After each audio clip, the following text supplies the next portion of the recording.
எல்லாருக்கும் வணக்கம். இன்னைக்கு வீடியோவில் 22ஆம் தேதி மே 2025 24ஆம் தேதி மே 2025 வரைக்கும் இருக்கிற இம்பார்ட்டன்ட் ஃபினான்ஷியல் நியூஸ் பார்க்க போகிறோம். வாங்க வீடியோக்குள்ளே போகலாம். இந்தியா வந்து ஏர்லி ஹார்வெஸ்ட் ட்ரேட் அக்ரிமெண்ட் வந்து யூரோப்பியன் யூனியனோட சைன் பண்ணுறதுக்கு ஜூலைக்குள்ளே சைன் பண்ணுறதுக்கு ஒர்க் பண்ணிட்டு இருக்காங்க. ஏர்லி ஹார்வெஸ்ட் ட்ரேட் அக்ரிமெண்ட்னா ஃபுல் அக்ரிமெண்ட் சைன் பண்ணாமல் முக்கியமான கிளாஸஸ் மட்டும் ஃபர்ஸ்ட் சைன் பண்ணுறது. அதில் வந்து டேரிஃப் கட்ஸும் மார்க்கெட் ஆக்சஸும் இருக்கும் அப்படின்னு ஒர்க் பண்ணிட்டு இருக்காங்க. இதே மாதிரி போன மாதம் வந்து யூகே கூட ஒரு ஃபுல் எஃப்டியை வந்து இந்தியா வந்து சைன் பண்ணியிருந்தாங்க. அதே மாதிரி யூஎஸ் கூடயும் டேரிஃப் டாக்ஸ் வந்து போயிருக்கு. ட்ரம்ப் வந்து 90 நாள் பாஸ் கொடுத்துருக்காரு அவர் போட்ட எல்லா டேரிஃப்க்கும். அந்த 90 நாள் பீரியட்ல எல்லா கண்ட்ரிஸ் கூடயும் டாக் போயிட்டு இருக்கு. ஸோ இந்தியா மேல போட்ட 26% டேரிஃப்ல இருந்து எக்ஸப்ஷன்ஸ் வந்து ஒர்க் பண்ணிட்டு இருக்காங்க. பட் இவங்க கேட்குற அடிஷனல் கன்செஷன்ஸ் வந்து கிடைக்காது, யூஎஸ் சைட்ல இருந்து கிடைக்காது அப்படின்னு தான் சொல்றாங்க. அதே மாதிரி ரிசர்வ் பேங்க் ஆஃப் இந்தியா வந்து கடந்த டிசம்பர்ல இருந்து பேங்கிங் சிஸ்டம்ல $100 பில்லியன் ஒர்த் ஆஃப் மணி வந்து இன்ஜெக்ட் பண்ணியிருக்காங்க. ஸோ இதுக்கப்புறம் அந்த கேஷ் பூஸ்டை வந்து ஸ்லோ பண்ண போறாங்க அப்படின்னு சொல்லியிருக்காங்க. அதே மாதிரி இந்தியாவோட எக்கானமி வந்து Q4ல 6.4ல இருந்து 7.2 வரைக்கும் வளர்ந்துருக்கும் அப்படின்னு எதிர்பார்க்கப்படுது. கவர்மெண்ட் வந்து Q4 டேட்டாவை May 30 அன்னைக்கு ரிலீஸ் பண்ணுவாங்க. மார்கன் ஸ்டான்லி என்ன சொல்றாங்கன்னா 2026 ஜூனுக்குள்ள அவங்க சென்செக்ஸ் வந்து 89,000 பாயிண்ட்ஸ் ஹிட் பண்ணும் அப்படின்னு சொல்றாங்க. On bull case 1,00,000 point hit பண்ணவும் வாய்ப்பு இருக்கு. On bear case scenarios 70,000 point வரைக்கும் போறதுக்கும் வாய்ப்பு இருக்கு அப்படின்னு சொல்லியிருக்காங்க. ஐஆர்டிஏ வந்து ஜென்சால் குரூப் மேல ஆல்ரெடி 728 கோடி அவங்க வந்து ஐஆர்டிஏக்கு கொடுக்கணும் அப்படின்னு சொல்லி இஷ்யூ போயிட்டு இருக்கு. ஸோ அது வந்து அவங்க டெப்ட் ரெக்கவரி ட்ரிபுனலுக்கு வந்து அந்த இஷ்யூ வந்து கொண்டு போயிருக்காங்க. செபியோட சீஃப் என்ன சொல்லியிருக்காருன்னா ஜென்சி இன்வெஸ்டர்ஸ்ல வந்து 3ல் ஒருத்தர் வந்து ஆல்ரெடி செக்யூரிட்டி மார்க்கெட்டுக்குள்ள தான் இருக்காரு அப்படின்னு சொல்லியிருக்காங்க. அதே மாதிரி இந்தியாவில் 1 in 5 ஹவுஸ் ஹோல்ட்ஸ், அதாவது 20% ஆஃப் ஹவுஸ் ஹோல்ட்ஸ் வந்து ஈக்விட்டிஸ்ல எக்ஸ்போஷர் வச்சிருக்காங்க. யூனிக் இன்வெஸ்டர்ஸோட கவுண்ட் வந்து 13 கோடியா வந்து ஆயிருக்கு அப்படின்னு சொல்லியிருக்காங்க. இந்த மேல நிறைய ஐபிஓஸ் வந்து அனௌன்ஸ் ஆயிருக்கு. அதுல முக்கியமான ஐபிஓஸ் என்ன, அதோட டீடைல்ஸ் என்னங்கிறத பார்க்கலாம். ஸ்காலர்ஸ் பெங்களூர், இது யாருன்னா லீலா பிராண்ட் லக்ஸுரி ஹோட்டல்ஸ் வச்சிருக்க லீலா பிராண்டோட பேரண்ட் கம்பெனி. இவங்க வந்து 3,500 கோடி வந்து ரைஸ் பண்ண போறாங்க. இது வந்து one of the largest public offer hospitality செக்மெண்ட்ல. இதுல 2,500 கோடி வந்து ஃப்ரெஷ் இஷ்யூவாகவும் 1,000 கோடி வந்து ஆஃபர் ஃபார் சேலாகவும் அவங்க வந்து ரைஸ் பண்ண போறாங்க. ஐபிஓட பிரைஸ் பேண்டா வந்து 413 ரூபாயில இருந்து 435 ரூபாயா ஃபிக்ஸ் பண்ணியிருக்காங்க. ஐபிஓ வந்து May 26ல இருந்து 28 பீரியடுக்குள்ள ஓப்பன்ல இருக்கும். இந்த 3,500 கோடியில 2,300 கோடி அவங்க வந்து ஆல்ரெடி அவங்களுக்கு இருக்க ரீபேமெண்ட் டெப்டை வந்து ரீபேமெண்ட் பண்ண போறாங்க. இது பண்ணிட்டாங்கன்னா அவங்க ஒரு டெப்ட் ஃப்ரீ கம்பெனியா ஆயிடுவாங்க அப்படின்னு அவங்க சொல்லியிருக்காங்க. அடுத்து இன்னொரு ஐபிஓ என்னன்னா பிராஸ்டம் இன்ஃபோ. இவங்க வந்து அவங்க பிரைஸ் பேண்டா 95 to 105 ருபீஸ் வச்சிருக்காங்க. இவங்களோட ஐபிஓ வந்து May 27ல இருந்து 29 பீரியடுக்குள்ள ஓப்பனா இருக்கும். இது எல்லாமே ஃப்ரெஷ் இஷ்யூ. 1.6 கோடி ஷேர்ஸ் வந்து அவங்க இந்த இதுல லிஸ்ட் பண்ண போறாங்க. அதோட டோட்டல் வேல்யூ வந்து 168 கோடி.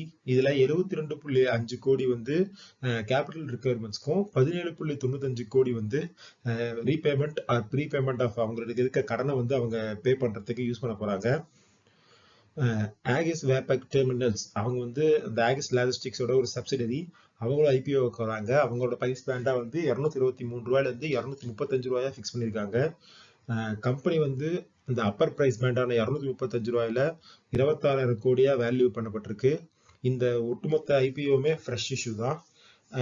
இதுல அவங்க வந்து 2016 கோடியை வந்து கடனுக்கு ப்ரீ பேமெண்டா யூஸ் பண்ண போறாங்க. 671 கோடியை வந்து கேபிட்டல் எக்ஸ்பெண்டிச்சரா யூஸ் பண்ண போறாங்க. ஆர்பிஐ வந்து 2008 ஃபினான்ஷியல் கிரைசிஸ்க்கு அப்புறம் லாஸ்ட் ஃபினான்ஷியல் இயர்ல தான் டாலரை வந்து அதிகமா சேல் பண்ணிருக்கு. ஏன்னா ட்ரம்ப் வந்து பதவியேற்றதுக்கு அப்புறம் நடந்த டேரிஃப்ஸ் பிரச்சனையில டாலரோட மதிப்பு வந்து ஏறிட்டே போயிட்டு இருந்தது. ஸோ எல்லா கண்ட்ரிஸோட கரன்சியும் விழுந்துட்டே இருந்தது.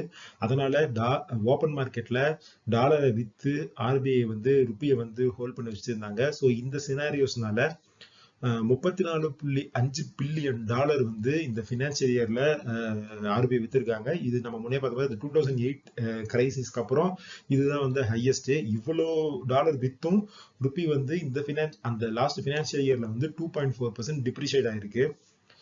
ஆர்பிஐ வந்து கவர்மெண்ட்டுக்கு வந்து 2.69 லட்சம் கோடி டிவிடெண்டா கொடுக்க போறாங்க லாஸ்ட் ஃபினான்சியல் இயர்ல. இது வந்து போன வருஷத்தோட கம்பேர் பண்ணும்போது 27% அதிகம்.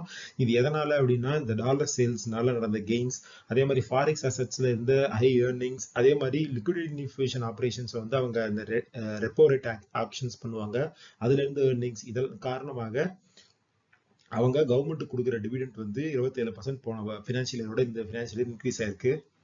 இந்தியாவுக்கு உள்ள வர ஃபாரின் டைரக்ட் இன்வெஸ்ட்மெண்ட் வந்து 96% குறைஞ்சிருக்கு. லாஸ்ட் இயர்ல 10.1 பில்லியன் டாலரா இருந்தது, இந்த வருஷம் 0.4 பில்லியன் டாலர்ஸா ரொம்ப குறைஞ்சிருக்கு. ஸோ எஃப்டிஐ இன்ஃப்ளோ வந்து நல்லாவே குறைஞ்சிருக்கு. நம்ம நேற்று லாஸ்ட் வீடியோல பார்த்த மாதிரி ட்ரம்ப் வந்து அந்த டாக்ஸ் கட் பில்லை வந்து சப்மிட் பண்ணியிருந்தாரு. யூஎஸ் ஹவுஸ் வந்து அதை பாஸ் பண்ணிட்டாங்க. இதுல வந்து முக்கியமா என்னன்னா ஸ்டாண்டர்ட் டிடக்ஷன் வந்து எக்ஸ்டெண்ட் ஆயிருக்கு. அதே மாதிரி அவங்க டொமஸ்டிக் ஆட்டோஸ் ஏதாவது வாங்கியிருந்தாங்க அங்க இருக்க பீப்புள் அப்படின்னா அதுக்கு அவங்க கட்டுற இன்ட்ரெஸ்ட் பேமெண்ட்டுக்கு வந்து டாக்ஸ் எக்ஸெப்ஷன் கொடுத்திருக்காரு. ஸோ அது மாதிரி நிறைய விஷயங்கள் நடந்திருக்கு. ஆனா இதுல என்ன சொல்றாங்கன்னா இது பண்றதுனால ஆல்ரெடி யூஎஸ்ல கடனுக்கு அவங்க கொடுக்குற வட்டி இதெல்லாம் தான் ரொம்ப பிசிக்கல் ஸ்ட்ரெயின் ரொம்ப அதிகமா இருக்கு, இது இன்னும் அதிகமாகும் அப்படின்னு எல்லாருமே சொல்றாங்க. இந்த கிராஃப்ல பாத்தீங்கன்னா 2003 அவங்களோட டோட்டல் ஜிடிபியில யூஎஸோட கடன் வந்து 62.4% தான் இருந்தது. அது இப்ப லாஸ்ட் 2023 114.80% ஆயிருக்கு அவங்களோட ஜிடிபியோட கம்பேர் பண்ணும்போது அவங்களோட டெப்ட். ஸோ இது வந்து இந்த பில் வந்து இன்னும் இவங்களோட கடனை வந்து இன்க்ரீஸ் பண்ணும் அப்படின்னு சொல்லியிருக்காங்க. அதே மாதிரி ட்ரம்ப் வந்து ஒரு லாஸ்ட் வீக் வந்து எல்லா கண்ட்ரிஸ்க்கும் யூஎஸ்ல இருந்து வர ரெமிடன்ஸோட மேல வந்து டாக்ஸ் போட்டிருந்தாரு, 5% டாக்ஸ் போட்டிருந்தாரு. அது வந்து இப்ப 3.5% குறைச்சிருக்காரு. அதே மாதிரி அவர் வந்து ஆப்பிள் சிஓட்ட என்ன சொல்றாருன்னா ஐபோன்ஸை வந்து இந்தியாவில மேனுஃபேக்சர் பண்ணக்கூடாது, எல்லா ஐபோன்ஸுமே யூஎஸ்ல தான் மேனுஃபேக்சர் பண்ணணும், இல்லைன்னா வெளியில யூஎஸ்க்கு வெளியே எங்க மேனுஃபேக்சர் பண்ணாலும் 25% நான் டாரிஃப் போடுவேன் ஐபோன்ஸ் மேல அப்படின்னு சொல்லியிருக்காரு. லாஸ்ட் வீடியோல பார்த்த மாதிரி இந்த ஆட்டோமொபைல் இவி மேனுஃபேக்சர்ஸ் எல்லாமே அந்த ரேர் எர்த் மேக்னஸ் வந்து சைனா வந்து இம்போர்ட் பண்ண மாட்டேங்கிறாங்க, அது இஷ்யூ வந்து கவர்மெண்ட் அட்ரஸ் பண்ணணும் அப்படின்னு சொல்லியிருந்தாங்க. அதுக்கு வந்து கவர்மெண்ட் வந்து 30 டைப் ஆஃப் சர்டிபிகேட்ஸ் வந்து இஷ்யூ பண்ணியிருக்காங்க. அது எதுக்குன்னா இந்த மேக்னஸ் எல்லாமே டிஃபென்ஸ்க்கோ இல்ல இங்க இருந்து திரும்ப யூஎஸ்க்கோ எக்ஸ்போர்ட் ஆகல, இங்க நாங்க இவிக்கு இந்த மாதிரி மேனுஃபேக்சரிங் யூசஸ்க்கு தான் யூஸ் பண்றோம் அப்படின்னு சொல்றதுக்காக இந்த ஆக்ஷன் எடுத்திருந்தாங்க. இதனால சைனா வந்து அந்த இம்போர்ட்டை வந்து ரெஸ்யூம் பண்ணியிருக்காங்க. அதே மாதிரி இந்தியா வந்து இந்த ட்ரேட் அக்ரிமெண்ட் டிஸ்கஷன்ல யூஎஸ் இருக்கிற ஃபாரின் ஃபர்ம்ஸ் வந்து இந்தியாவில் இருக்க கவர்மெண்ட் கான்ட்ராக்ட்ஸ்க்கு ஏலத்துல பிட் பண்றதுக்கு வந்து அலோவ் பண்ணுவாங்க அப்படிங்கிற டாக் இருக்கு. ஆல்ரெடி லாஸ்ட் மந்த் சைன் பண்ண யூகே கூட சைன் பண்ண எஃப்டிஏலையும் இந்த மாதிரி அந்த கண்ட்ரிஸ்ல இருக்க கம்பெனிஸ் வந்து இங்க இருக்க கவர்மெண்ட் கான்ட்ராக்ட்ஸ்க்கு பிட் பண்ணலாம் அப்படிங்கிற கிளாஸ் வந்து இருந்தது. அதே மாதிரி ஏஐ வந்து நல்லா வந்து பூம் ஆயிட்டு இருக்கு. ஸோ அதுல வந்து நிறைய காம்படிஷன் இருக்கு. இதுக்கு முன்னாடி ஆன்லைன் சர்ச் ஸ்பேஸ்ல ஒரு அன்டிஸ்பியூட்டட் லீடரா அந்த கூகுளுக்கு வந்து இப்போ ஓப்பன் ஏஐ அந்த குரூப் எலன் மஸ்கோடது, அப்புறம் பெர்ப்ளெக்சிட்டி இது வந்து ஜெஃப் பெசோஸ் பேக்ல இருக்கிறது. இது எல்லாமே கூகுளோட அந்த மார்க்கெட் லீடர் பொசிஷனை வந்து டப் ஃபைட் கொடுத்துட்டு இருக்காங்க. ஓவராலா லாஸ்ட் ஃபினான்ஷியல் இயர் ஃபுல்லாவே இந்தியாவோட எல்லா கார்பரேட் கம்பெனியோட revenue as well as earnings இது ரெண்டுமே ஸ்லோடவுன் ஆயிருக்கு. குவார்டர் ஆன் குவார்டர் இது வந்து ஸ்லோடவுன் இருந்துட்டே இருந்திருக்கு. இது வந்து டாடா குரூப்போட ஒட்டுமொத்தமா எல்லா டாடா கம்பெனிஸும் சேர்ந்து இருக்கிற அந்த டாடா குரூப்போட ஏர்னிங்ஸ்லயும் மிரர் ஆயிருக்கு. லாஸ்ட் இயர்ல கம்பேர் பண்ணும்போது அவங்களோட ப்ராஃபிட் வந்து 0.1% குறைஞ்சிருக்கு. ஸோ இந்த வருஷம் அவங்களோட ப்ராஃபிட் வந்து 90,547.2 கோடி. இது வந்து போன வருஷத்தோட 0.1% கம்மி. அதே மாதிரி சென்செக்ஸ்ல வந்து இண்டஸ்இன் பேங்க்கும் நெஸ்லேவும் வெளியே போறாங்க. ட்ரெண்டும் பாரத் எலக்ட்ரானிக்ஸ் பில்லும் வந்து இந்த ரீசஃபில்ல வந்து உள்ள வர போறாங்க. இப்ப அடுத்து வந்து ஸ்டாக் ஸ்பெசிபிக் நியூஸ் பார்க்கலாம். இண்டஸ்இன் பேங்க் லேட்டஸ்டா இந்த பேங்க்ல வந்து நிறைய இஷ்யூஸ், அக்கௌண்டிங் ஃப்ராட்ஸ் இருந்திருக்கு. அவங்க வந்து நிறைய வந்து நாங்க வந்து முன்னாடியே ப்ராஃபிட்ஸ் வந்து நாங்க புக் பண்ணிட்டோம், அக்கௌண்டிங்ல நிறைய எரர் இருக்கு அப்படின்லாம் சொல்லியிருந்தாங்க. போர்டு என்ன சொல்றாங்கன்னா இந்த விஷயம் எல்லாத்துலயுமே ஒரு கீ ஸ்டாஃப், அங்க வேலை பார்க்குற ஸ்டாஃபே இன்வால்வ் ஆயிருக்கலாம் அப்படின்னு சொல்லியிருக்காங்க. அதே மாதிரி ஸ்டாச்சுட்டரி ஹாலிடேஸ் இது எல்லாத்துலயுமே பிரச்சனை இருக்கு அப்படின்னு அவங்க சொல்லியிருக்காங்க. அது கூட அவங்க வந்து இந்த ரிசல்ட்டையும் கொடுத்துருக்காங்க. இந்த குவார்டர்ல அவங்க 2329 கோடி லாஸ் பண்ணியிருக்காங்க. ஸோ இது வந்து போன வருஷம் கம்பேர் பண்ணா இந்த வருஷம் வந்து அவங்க ப்ராஃபிட்டா இருந்த கம்பெனி வந்து இப்ப டோட்டலா லாஸ் ஆயிருக்காங்க. அதே மாதிரி அவங்களோட கிராஸ் என்பிஏவும் நல்லாவே இன்க்ரீஸ் ஆயிருக்கு, நெட் என்பிஏ இன்க்ரீஸ் ஆயிருக்கு, அவங்க ப்ரொவிஷன்ஸ் பண்ணது ரொம்ப அதிகமா இன்க்ரீஸ் ஆயிருக்கு. ஸோ பேங்க்கு நிறைய இஷ்யூஸ் இருக்கு. ஆர்பிஐ என்ன பண்றாங்கன்னா அந்த பேங்க்குக்கு ஒரு சிஇஓ அந்த ப்ராசஸ் வந்து வேகமா நடந்துட்டு இருக்கு. அந்த இண்டஸ்இன் பேங்கோட ப்ரமோட்டர் என்ன சொல்றாருன்னா, நாங்க இந்த போர்டு மேல முழு நம்பிக்கை வச்சிருக்கோம், இன்னும் இந்த பேங்க்ல பிசினஸ் குரோத்தை டிரைவ் பண்றதுக்கு கேபிட்டல் தேவைப்பட்டா நாங்க இன்ஃபியூஸ் பண்ணுவோம் அப்படின்னு சொல்லி ப்ரமோட்டர் சொல்லியிருக்காங்க. ஸோ இது ஒண்ணுதான் இந்த இண்டஸ்இன் பேங்க் சம்பந்தமா இருக்கிற ஒரே பாசிட்டிவ். ப்ரமோட்டர் வந்து நாங்க கேபிட்டல் போடுவோம்னு சொல்றது. மற்றபடி இருக்கிற இஷ்யூஸ் எல்லாமே அந்த பேங்க் மேல. இது வந்து இந்த இஷ்யூஸ் எல்லாம் முடிஞ்சிருச்சா, இன்னும் ஏதாவது இஷ்யூஸ் இருக்கா அப்படிங்கறத அடுத்தடுத்த வீக்ஸ்ல ஆர்பிஐ அண்ட் செபியோட ஆக்ஷன்ஸ்ல தான் நமக்கு தெரியும். டிசிஎஸ் வந்து 2903 கோடி ஆர்டர் வந்து பிஎஸ்என்எல்ல இருந்து அவங்களுக்கு கிடைச்சிருக்கு. அது எதுக்குன்னா 4G மொபைல் நெட்வொர்க் செட்டப் பண்றதுக்காக அந்த ஆர்டர் வந்து அவங்களுக்கு கிடைச்சிருக்கு. சிப்லாவோட ஹெல்த் சிஇஓ என்ன சொல்றாருன்னா, சிப்லா வந்து நிறைய நியூ கேட்டகரிஸ்ல என்டர் பண்றதுக்கு ஒர்க் பண்ணிட்டு இருக்காங்க. இந்த நெக்ஸ்ட் 2 இயர்ஸ்ல அவங்க ஒரு 1500 கோடி ரெவன்யூ வந்து எதிர்பார்க்கறாங்க. இண்டிகோ இன்டர் குளோப் ஏவியேஷன் அவங்களோட Q4 நெட் வந்து 62% இன்க்ரீஸ் ஆயிருக்கு. இந்த Q4ல அவங்க 3067 கோடி ப்ராஃபிட் பண்ணியிருக்காங்க. இதுக்கு முக்கியமான காரணம் என்னன்னா பேசஞ்சர் வேல்யூஸும் அதே மாதிரி டிமாண்டும் நல்லாவே இருக்கு. அதனால இந்த ப்ராஃபிட் வந்து நிறைய வந்து இன்க்ரீஸ் ஆயிருக்கு அப்படின்னு சொல்லியிருக்காங்க. ஆயில் இந்தியாவோட Q4 ப்ராஃபிட் வந்து 21% குறைஞ்சிருக்கு, 1591 கோடியா இருக்கு. இதுக்கு காரணம் வந்து oil price and gas price ரெண்டுமே கம்மியானது தான். அதே மாதிரி கேபிஆர் மில்லோட 3 ப்ரமோட்டர்ஸ் வந்து அவங்களோட 3.16% ஸ்டேக்கை வந்து விற்கிறாங்க. அதோட டோட்டல் வேல்யூ வந்து 1231 கோடி. இதனால ப்ரமோட்டர் ஹோல்டிங் வந்து 70.68% இருந்தது, இப்ப 67.52% இருக்கு. ஆக்சுவலி இந்த கேபிஆர் பில்லோட பிரைஸ் ஷேர் பிரைஸ் வந்து ஏறிட்டே இருந்தது. ஸோ இதோட வேல்யூவேஷன் ரொம்ப அதிகமா இருந்தது. இந்த பீரியட்ல ப்ரமோட்டர்ஸ் வந்து அவங்களோட ஷேர்ஸ் வித்து வெளியே போறாங்க. நால்கோ இது வந்து ஒரு பிஎஸ்யூ நேஷனல் அலுமினியம் கம்பெனி. இவங்களோட Q4 ப்ராஃபிட்ஸ் வந்து 2 மடங்கு இன்க்ரீஸ் ஆயிருக்கு. 2067 கோடியா இந்த ப்ராஃபிட்ல இந்த குவார்டர்ல அவங்க ப்ராஃபிட் பண்ணியிருக்காங்க. முத்தூட் ஃபினான்ஸ் அவங்க என்ன சொல்றாங்கன்னா, எக்ஸ்டர்னல் கமர்ஷியல் பாரோயிங்ஸ் மூலமா நாங்க $750 மில்லியன் வந்து ரைஸ் பண்ண போறோம் நெக்ஸ்ட் ஃபினான்ஷியல் இயர்ல அப்படின்னு சொல்லியிருக்காங்க. ஸோ இது முத்தூட் ஃபினான்ஸா இருக்கட்டும், மணப்புறமா இருக்கட்டும், இந்த மாதிரி கம்பெனிஸ்க்கு கடன் தான் வந்து ஒரு ரா மெட்டீரியல். வெளியே இருந்து இந்த மாதிரி பாண்ட்ஸ் மூலமாவோ இந்த மாதிரி கடன் வாங்கி அதில் வந்து கோல்டு லோன்ஸ் கொடுத்து அது மூலமா தான் இவங்க பிசினஸே ரன் ஆகுது. ஸோ இவங்களுக்கு கடன்கிறது கிட்டத்தட்ட ஒரு ரா மெட்டீரியல் மாதிரி. அதை தான் அவரோட சிஇஓ சொல்லியிருக்காங்க. ஆக்சுவலி லாஸ்ட் ஃபினான்ஷியல் இயர்ல $1.4 பில்லியன் வந்து இந்த எக்ஸ்டர்னல் கமர்ஷியல் பாரோயிங்ஸ் மூலமா ரைஸ் பண்ணாங்க. இந்த நெக்ஸ்ட் குவார்டர்ல வந்து $750 பில்லியன் வந்து நாங்க ரைஸ் பண்ண போறோம் அப்படின்னு சொல்லியிருக்காங்க. அவங்க ரீசெண்ட் ரிசல்ட்ஸ்ல பாத்தீங்கன்னா அவங்களோட நெட் ப்ராஃபிட் வந்து 20% இன்க்ரீஸ் ஆயிருக்கு இயர் ஆன் இயர். பட் அவங்களோட மைக்ரோ ஃபினான்ஸ் சப்சிடியான பெல்ஸ்டார் மைக்ரோ ஃபினான்ஸ்ல அவங்களுக்கு வந்து நிறைய இஷ்யூஸ் இருக்கு. இது வந்து முத்தூட்டுக்கு மட்டும் கிடையாது, எல்லா பேங்க்ஸ், என்பிஎஃப்சிஸ் எல்லா இடத்துலயுமே இந்த மைக்ரோ ஃபினான்ஸ் சப்சிடிரிஸ்ல நிறைய இஷ்யூஸ் இருக்கு. இந்த பெல்ஸ்டார் மைக்ரோ ஃபினான்ஸோட ப்ராஃபிட் பாத்தீங்கன்னா இந்த ஃபினான்ஷியல் இயர்ல வெறும் 46 கோடி தான் ப்ராஃபிட் பண்ணியிருக்காங்க. இது போன ஃபினான்ஷியல் இயரான 24 வந்து 340 கோடி ப்ராஃபிட் பண்ண சப்சிடரி. கோல்கேட் இது ஒரு எஃப்எம்சிஜி கம்பெனி. இவங்களோட Q4 ப்ராஃபிட் வந்து 6.33% குறைஞ்சிருக்கு. 355 கோடி வந்து ப்ராஃபிட் பண்ணியிருக்காங்க. ஓவரால் ரெவன்யூவும் 1.89% குறைஞ்சிருக்கு. கம்பெனி வந்து இன்டீரியம் டிவிடெண்டா ₹27 அனௌன்ஸ் பண்ணியிருக்காங்க. ஹெரிட்டேஜ் ஃபுட்ஸ் வந்து அவங்க வந்து புரோட்டீன் மார்க்கெட்ல புதுசா நாங்க வந்து ஒர்க் பண்ண போறோம், அதுல வந்து நிறைய ப்ராடக்ட்ஸ் கொண்டு வர போறோம் அப்படின்னு சொல்லியிருக்காங்க. அதே மாதிரி நெக்ஸ்ட் 2 இயர்ஸ் அவங்க ஒரு 400 கோடி கேபிட்டல் எக்ஸ்பெண்டிச்சர் பண்ண போறோம். அதுல வந்து 200 கோடி ஐஸ்கிரீம் ஃபெசிலிட்டிலையும் ஒரு 100ல இருந்து 150 கோடி வந்து வேல்யூ ஆடட் ப்ராடக்ட்ஸ், அது இல்லாம ஆட்டோமேஷன், ப்ராசஸ் ஆட்டோமேஷன் இதுலயுமே நாங்க வந்து அந்த கேபிட்டல் எக்ஸ்பெண்டிச்சர் பண்ண போறோம் அப்படின்னு சொல்லியிருக்காங்க.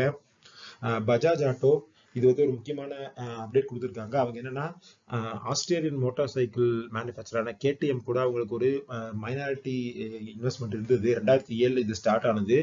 அந்த கம்பெனி வந்து அவங்க நாட்டில் ரொம்ப ஸ்ட்ரகிள் பண்ணிட்டு இருக்கு. இவங்க வந்து அந்த அந்த ஆஸ்திரேலியன் மோட்டார் சைக்கிள் மேனுஃபேக்சரரை ஃபுல்லா ரெஸ்கியூ பேக்கேஜ் ஒரு 800 மில்லியன் யூரோ கொடுத்து ஃபுல் கண்ட்ரோல் இவங்க எடுக்க போறாங்க. இது வந்து one of the largest deal. ஒரு இந்தியன் ஆட்டோமேக்கர் வந்து ஃபாரின்ல இருக்கிற ஒரு கம்பெனியை ஃபுல்லா வந்து மெஜாரிட்டி ஸ்டேக் அக்விசிஷன் பண்றதுங்கிறது one of the largest deal.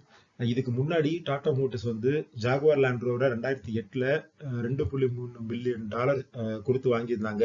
2016ல மஹேந்திராவோட சப்சிடரியான கிளாசிக் லெஜன்ஸ் வந்து பிரிட்டிஷ் மோட்டார் சைக்கிள் பிராண்ட் அந்த பிஎஸ்ஏவை இந்த மாதிரி வாங்கியிருந்தாங்க. அதே மாதிரி டிவிஎஸ் மோட்டார் வந்து ஒரு பிரிட்டிஷ் ஸ்போர்ட்டிங் வெஹிக்கிள் பிராண்டான நார்டன் மோட்டார் சைக்கிள்ஸ் வந்து 2020ல வாங்கியிருந்தாங்க. ஸோ இதுக்கெல்லாம் அப்புறம் இதுதான் இந்தியால இருந்து ஒரு கம்பெனி வெளிநாட்டில் இருக்கிற ஒரு ஆட்டோமொபைல் கம்பெனியை மெஜாரிட்டி ஸ்டேக் ஹோல்டர் எடுக்கிறது. ஹோண்டா வந்து என்ன சொல்றாங்கன்னா அவங்களோட குஜராத் பிளான்ட்ல வந்து ஒரு 920 கோடி நாங்கள் இன்வெஸ்ட் பண்ண போறோம் அப்படின்னு சொல்லியிருக்காங்க. டிவிஎஸ் மோட்டார் இவங்க ரீசெண்டா 3 வீலர்ஸ் எலக்ட்ரிக் 3 வீலர்ஸ் வந்து ரிலீஸ் பண்ணியிருந்தாங்க, டிவிஎஸ் கிங் இவி மேக்ஸ்னு. ஸோ அந்த கிங் இவி மேக்ஸ் வந்து 500 எலக்ட்ரிக் 3 வீலர்ஸ் வந்து தமிழ்நாட்டில் வந்து டிப்ளை ஆக போகுது. அதை பண்ண போறது வந்து ஓஆர் கேப்ஸ். ஸோ 2 பேரும் ஜாயின் வென்ச்சர்ல அதை பண்ண போறாங்க. ஐடிஸோட ரிசல்ட்ஸ் வந்திருக்கு. இந்த குவார்டர்ல அவங்க வந்து 19,521 கோடி ப்ராஃபிட் பண்ணியிருக்காங்க. இதுக்கு முக்கியமான காரணம் வந்து ஒன் டைம் எக்ஸப்ஷனல் கெயின் அவங்களுக்கு கிடைச்சிருக்கு 15,179 கோடி. இது ஏன்னா அந்த டிஸ்கன்டினியூட் ஆப்ரேஷன் டோட்டல் டிமெர்ஜர் நடந்தப்ப அவங்களுக்கு கிடைச்ச அந்த ஒன் டைம் எக்ஸப்ஷனல் கெயின். ரெவன்யூவா பார்த்தா இயர் ஆன் இயர் அவங்களுக்கு 9% ரெவன்யூ ஏறி இருக்கு. கம்பெனி போர்டு வந்து ஃபைனல் டிவிடெண்டா 7.85 ரூபாய் வந்து டிவிடெண்டா அனௌன்ஸ் பண்ணியிருக்காங்க. இந்த ஒன் டைம் கெயின் இல்லாம அவங்களோட ப்ராஃபிட் வந்து பார்த்தா 3% இயர் ஆன் இயர் வந்து இன்க்ரீஸ் ஆயிருக்கு. செக்மெண்ட் வைஸ் பார்த்தா சிகரெட்ல வந்து ரெவன்யூ வந்து 5.99% இன்க்ரீஸ் ஆயிருக்கு. எஃப்எம்சிஜி 3.67% இன்க்ரீஸ் ஆயிருக்கு. அக்ரில நல்ல க்ரோத் காட்டியிருக்காங்க. 17.69% வந்து அக்ரில இன்க்ரீஸ் ஆயிருக்கு. பேப்பர் செக்ஷன்லயே வந்து 5.54% வந்து ரெவன்யூ இன்க்ரீஸ் ஆயிருக்கு. ஸோ அக்ராஸ் செக்ஷன்ஸ் அவங்களோட ரெவன்யூ இன்க்ரீஸ் ஆயிருக்கு. அந்த ஒன் டைம் எக்ஸப்ஷன் கெயின்னால அவங்க ப்ராஃபிட்டும் இந்த குவார்டர் நல்லா இன்க்ரீஸ் ஆயிருக்கு. டாடா மோட்டர் வந்து அவங்களோட இந்த ப்ரீமியம் ஹேட்ச்பேக் செக்மெண்ட்ல வந்து மார்க்கெட் ஷேரை டபுள் பண்ணணும் அப்படின்னு வந்து ஒர்க் பண்ணிட்டு இருக்காங்க. அவங்க வந்து அந்த செகண்ட் ஜெனரேஷன் ஆல்ட்ராஸ் கார் மூலமா இது நடக்கும் அப்படின்னு பெட் பண்றாங்க. ஹிமாட்ரி ஸ்பெஷாலிட்டி இது ஒரு கெமிக்கல் கம்பெனி. இவங்க வந்து என்ன சொல்லியிருக்காங்கன்னா யூஎஸ்ல இருக்க இன்டர்நேஷனல் பேட்டரி அப்படிங்கிற ஒரு கம்பெனியை 37.47 கோடி இன்வெஸ்ட் பண்ண போறாங்க. அது மூலமா அவங்க 16.24% அந்த கம்பெனில இந்த ஸ்டேக் வந்து இவங்க அக்யூர் பண்ண போறாங்க. ஹோன்சா கன்சியூமர், மாமா எர்த், டார்மசி அப்படிங்கிற அந்த பிராண்ட்லாம் வச்சிருக்கிற பேரண்ட் கம்பெனி. இவங்களோட ப்ராஃபிட் வந்து 18% குறைஞ்சிருக்கு இயர் ஆன் இயர். ரெவன்யூ வந்து 13% இன்க்ரீஸ் ஆயிருக்கு. ராம்கோ சிஸ்டம்ஸ் வந்து 18% க்ரோத் பண்ணியிருக்காங்க Q4ல. ரெவன்யூல 155.2 கோடியா இருந்திருக்கு. அவங்களோட பேட்டும் 5 crore இருக்கு. போன இயர்ல வந்து இதே குவார்டர் 22 கோடி லாஸ் பண்ண கம்பெனி இந்த தடவை 5 கோடி ப்ராஃபிட் பண்ணியிருக்காங்க. ONGC இவங்களோட Q4 ப்ராஃபிட்டும் குறைஞ்சிருக்கு. 20% குறைஞ்சி 8,856 கோடியா இருக்கு. இதுக்கு முக்கியமான காரணம் ஆயில் அண்ட் கேஸ் பிரைசஸ் வந்து குறைஞ்சது தான். அதே மாதிரி அவங்களோட ப்ரொடக்ஷனும் வந்து ஃபிளாட்டா தான் இருக்கு. சன் ஃபார்மா இது வந்து one of the largest pharma company in India. அவங்களோட Q4 ரிசல்ட்ஸ் வந்திருக்கு. அதுல வந்து அவங்களோட ப்ராஃபிட் வந்து 19% குறைஞ்சிருக்கு. 2,149 கோடி ப்ராஃபிட் பண்ணியிருக்காங்க. ஆனா ரெவன்யூ வந்து 9% இன்க்ரீஸ் ஆயிருக்கு. 52,041 கோடி ரெவன்யூ பண்ணியிருக்காங்க. அவங்க என்ன சொல்றாங்கன்னா அந்த ப்ராஸ்பெக்டிவ் ஸ்பெஷாலிட்டி ப்ராடக்டை ஒர்க் பண்றதுக்கு அவங்க வந்து ஒரு கமர்ஷியலைசேஷன் பார்ட்னர் வந்து பார்த்துட்டு இருக்காங்க அப்படிங்கிற அப்டேட் கொடுத்துருக்காங்க. அதே மாதிரி யூஎஸ்ல இருக்கிற ஃபேர்மேஸ் அப்படிங்கிற ஒரு கம்பெனி கூட இங்க அக்ரிமெண்ட் போட்டிருக்காங்க. அந்த கம்பெனில $25 மில்லியன் வந்து இன்வெஸ்ட் பண்றதுக்கு ஆல்ரெடி அந்த கம்பெனில அவங்களுக்கு ஸ்டேக் இருக்கு. இப்ப இந்த இன்வெஸ்ட்மெண்ட் மூலமா 22.7% அந்த ஸ்டேக் இன்க்ரீஸ் பண்ண போறாங்க. அசோக் லைலாண்ட் வந்து இந்த Q4ல 38% ப்ராஃபிட் க்ரோத் ஆயிருக்கு. ரெவன்யூ வந்து 6% க்ரோத் ஆயிருக்கு year on year. JSW ஸ்டீலோட Q4 revenue வந்து 3% குறைஞ்சிருக்கு. ஏன்னா ஸ்டீலோட பிரைசஸ் வந்து கம்மியானதுனால. பட் ஆனா ப்ராஃபிட் வந்து 15.7% இன்க்ரீஸ் ஆயிருக்கு. ஏன்னா லாஸ்ட் இயர்ல வந்து அவங்களுக்கு வந்து டாக்ஸ் வந்து அவுட்கோ வந்து ரொம்ப அதிகமா இருந்தது. இந்த வருஷம் ரொம்ப கம்மியா இருந்ததுனால அவங்களோட ரெவன்யூ குறைஞ்சாலும் ப்ராஃபிட் வந்து இன்க்ரீஸ் ஆயிருக்கு. போர்டு வந்து லாங் டேர்ம் ஃபண்ட்ஸ்ல 19,000 கோடி ரைஸ் பண்றதுக்கு அப்ரூவ் கொடுத்திருக்காங்க. கிராவிட்டா இந்தியா இந்த கம்பெனியோட ஒன் ஆஃப் தி ப்ரமோட்டர் வந்து அவரோட 3.4% ஸ்டேக் வந்து விற்க போறாரு. அதோட டோட்டல் வேல்யூ வந்து 498 கோடி. இதெல்லாம் தான் இந்த லாஸ்ட் 3 டேஸா நியூஸ் பேப்பர்ஸ்ல இருந்த இம்பார்ட்டன்ட் ஃபினான்ஷியல் நியூஸ். இந்த வீடியோ பார்த்ததுக்கு ரொம்ப நன்றி. நெக்ஸ்ட் வீடியோல சந்திக்கலாம். பை.